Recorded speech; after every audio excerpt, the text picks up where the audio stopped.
Malumunuz YKS yapıldı, üniversiteye giriş sınavı. Bilindiği gibi 2020'nin başından bu yana Covid-19 hastalığından dolayı yüz yüze eğitim yapılamadı. Bunun yerine online olarak uzaktan eğitim yapıldı. Ancak bir yandan teknik altyapı yetersizliği, diğer yandan öğrencilerin imkansızlıkları dikkate alındığında istenen verim alınamadı. Dolayısıyla aslında öğrenciler için 1,5 yıllık bir kayıp yaşandı diyebiliriz. Tabii sınava giren öğrenciler için bunun dikkate alınmadığını söylemek belki ezbere konuşmak olur. Ancak çıkan sorulara bakıldığında öğrencilerin hem beklentilerinden uzak, hatta hayallerini yıkan bir tablo ortaya çıktı.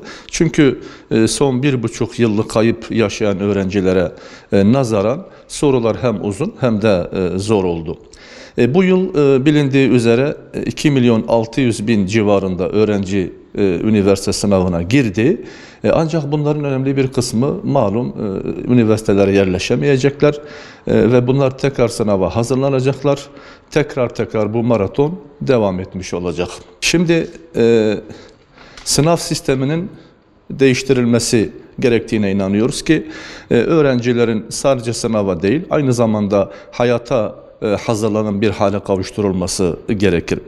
Sınav sistemi bir yandan üniversite sınavına giren öğrenciler arasında yığılma meydana getirirken diğer yandan binlerce gencimizin hem emek hem de zaman kaybına neden olmaktadır.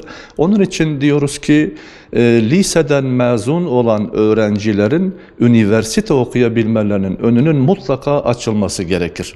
Bununla birlikte teknik ve mesleki liselerin toplumun daha doğrusu ihtiyacını dikkate alacak yeterlilikte açılması, gençlerin meslek sahibi olmalarının sağlanması ve kendi işlerini kurmaları konusunda imkanlar hazırlanmasına ağırlık verilmelidir. Bununla birlikte şu noktaya da temas etmek gerekir ki üniversitelerdeki bazı bölüm ve branşlarda hem toplumumuzun inancı ve örfünü hem de ihtiyacını dikkate alacak şekilde kız ve erkek öğrencilerin alımında bir dengeleme yapılması ihtiyacı vardır.